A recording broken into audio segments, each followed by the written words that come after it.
Hello Bloomington, I'm Mayor Tim Busse, and this is the Council Minute for the week of April 11th.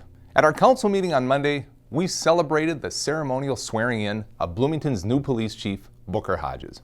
It was a great event. The council chambers were packed with family and friends, with public safety professionals and officers and chiefs from across the Twin Cities. Governor Tim Busse joined us for a pre-swearing-in reception, and Minnesota Commissioner of Public Safety John Harrington also spoke. The governor and Commissioner Harrington spoke glowingly about Chief Hodges, as did everyone I talked to on Monday, including members of our own Bloomington Police Department. The chief has been on the job for a week now, and I'm really looking forward to having the entire Bloomington community meet and get to know him.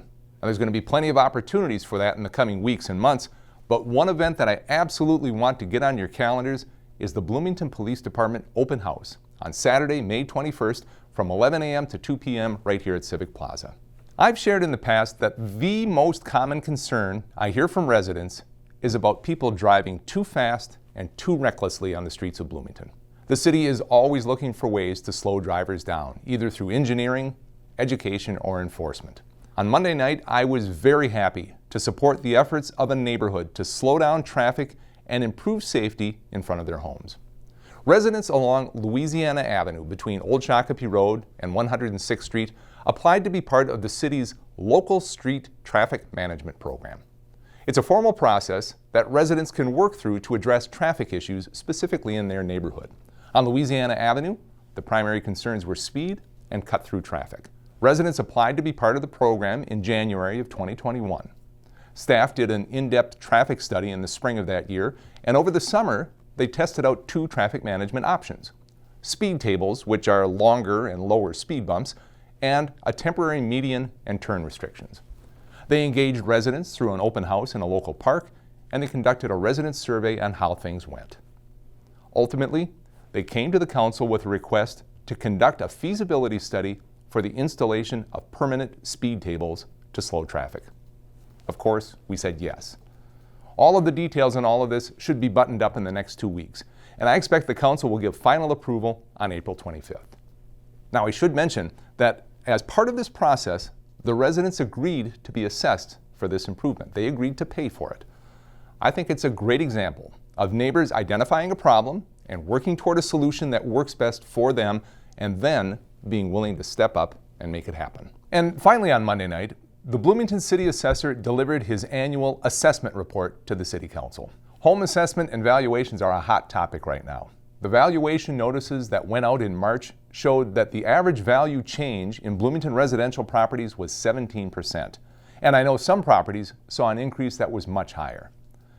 Based on the number of phone calls and emails that I've received, and the number of phone calls that have come into our assessing team, it's clear that a lot of people have questions about how this process works. Now, I'm going to try and summarize some of what we heard on Monday, but if you have questions, I really encourage you to go to the city's YouTube channel and watch our meeting from Monday, particularly the assessment presentation and the questions and discussion that followed. According to our assessing team, they've received about 650 calls on this topic.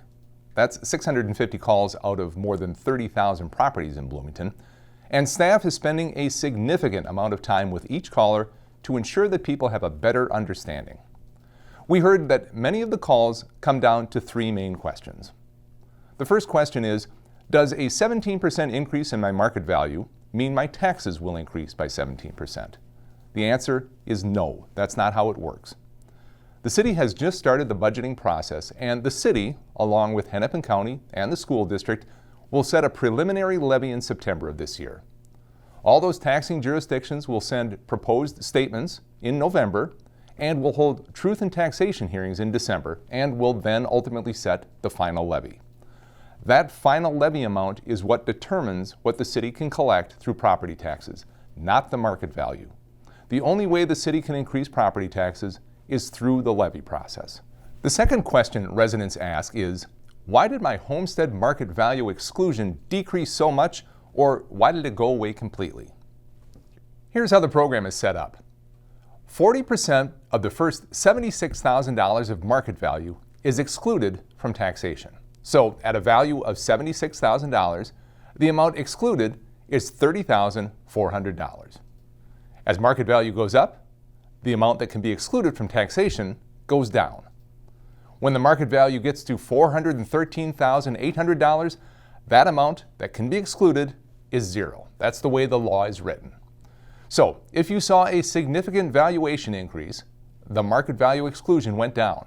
And if your valuation went above $413,800, the market value exclusion went away completely.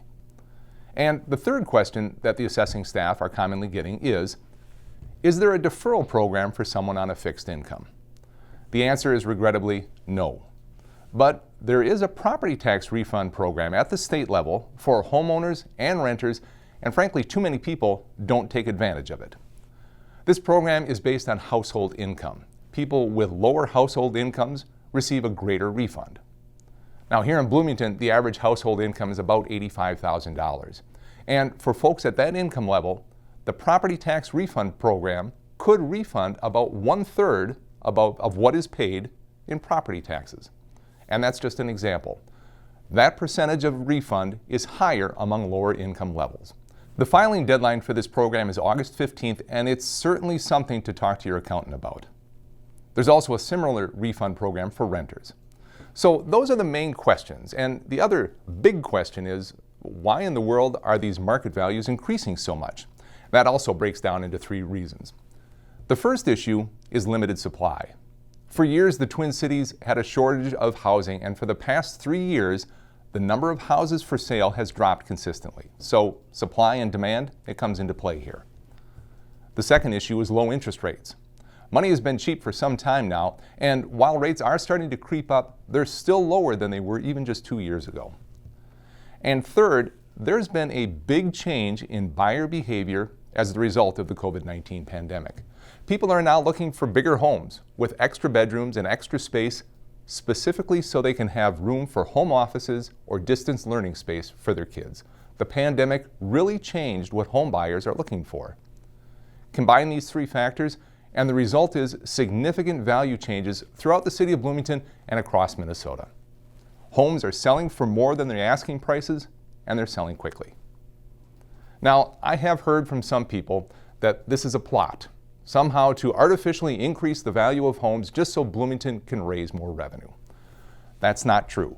And as I said, it doesn't work that way, and frankly, the numbers simply don't bear that out. Anoka County saw a 23% increase in median residential values. Scott County was at 22.5%. Carver County increased by 20%. And if you take Minneapolis out of the Hennepin County numbers, Hennepin County suburbs increased by 18%. We're seeing increases across the metro and across the state, and honestly, I had the same sticker shock as a lot of you. But it's simply the market at work. Property valuations are not being artificially manipulated. A strong housing market is usually a good thing. For most people, their home is their largest personal investment. The downside is that while a rising tide lifts all boats, it may also increase the cost of home ownership. If you think your home has been incorrectly valued, there is an appeal process. The valuation notice you received in the mail explains how to appeal your assessed value. So, if you have questions regarding your market value, do a bit of research and then contact the City of Bloomington Assessor's Office at 952-563-8722. The local Board of Appeal and Equalization is scheduled to begin their work on April 20th, so don't delay. That will do it for this week's Council Minute. Thanks much for joining me today. Until next time, stay safe, Bloomington.